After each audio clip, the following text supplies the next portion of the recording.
എല്ലാ വിഭാഗങ്ങളും LDFിനെ പൂർണ്ണ മനസ്സോടെ അംഗീകരിക്കുന്ന നിലയാണ് വന്നിട്ടുള്ളത്.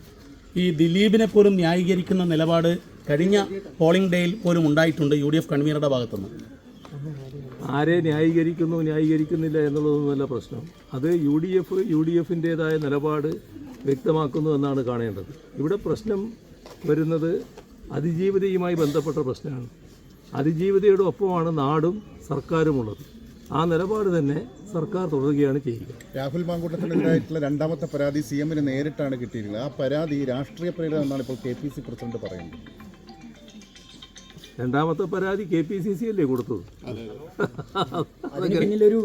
KPCC ആണ് DGPക്ക് അയച്ചത് എന്നാണ് KPCC പ്രസിഡന്റ് പറഞ്ഞിരിക്കുന്നത്. അതിന് പിന്നിൽ ഒരു ഗൂഢാലോചനയാണ് അദ്ദേഹം പ്രകടിപ്പിക്കുന്നത്. ഒരു സംശയം.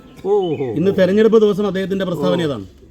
അതൊക്കെ ഇവിടെ കാണേണ്ട ഒരു കാര്യം, ഈ പറയുന്ന കോൺഗ്രസ്സിലെ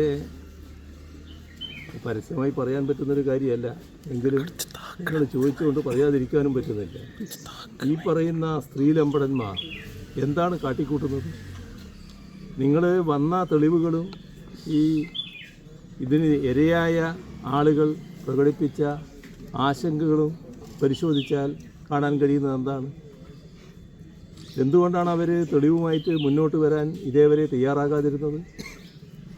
ആ കാര്യങ്ങൾ നമ്മൾ ഗൗരവമായി കാണേണ്ട ഒരു കാര്യമാണ്.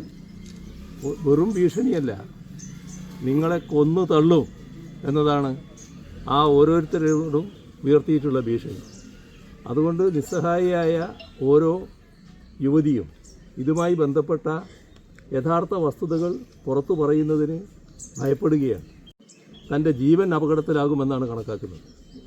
ഇത്തരമൊരവസ്ഥ എങ്ങനെ ഒരു രാഷ്ട്രീയ പാർട്ടിയുടെ ഉത്തരവാദപ്പെട്ട പ്രവർത്തകരുടെ ഭാഗത്ത് വരുന്നുവെന്നാണ് ആലോചിക്കേണ്ടത്. ഇതുമായി ബന്ധപ്പെട്ട് നിരവധിയായ പ്രശ്നങ്ങളാണ് ഉയർന്നു വന്നുകൊണ്ടിരിക്കുന്നതെന്ന് കാണണം. ഇപ്പോൾ വന്നതിനേക്കാളും അപ്പുറത്തുള്ള കാര്യങ്ങളും ചിലപ്പോൾ വന്നേക്കാം എന്നതും നാം കാണേണ്ടതായിട്ടുണ്ട്. അങ്ങനെയുള്ള ഒരു ക്രിമിനൽ സംഘം, യഥാർത്ഥ ലൈംഗിക വൈകൃത കുറ്റവാളികൾ, അവർ നാടിനു മുന്നിൽ വന്ന് വെൽ ഡ്രാഫ്റ്റഡ് എന്നൊക്കെ പറഞ്ഞുകൊണ്ട് ന്യായീകരിക്കാൻ ശ്രമിച്ചാൽ അതൊന്നും പൊതുസമൂഹം അംഗീകരിക്കില്ല എന്നവർ കണ്ടോളണം.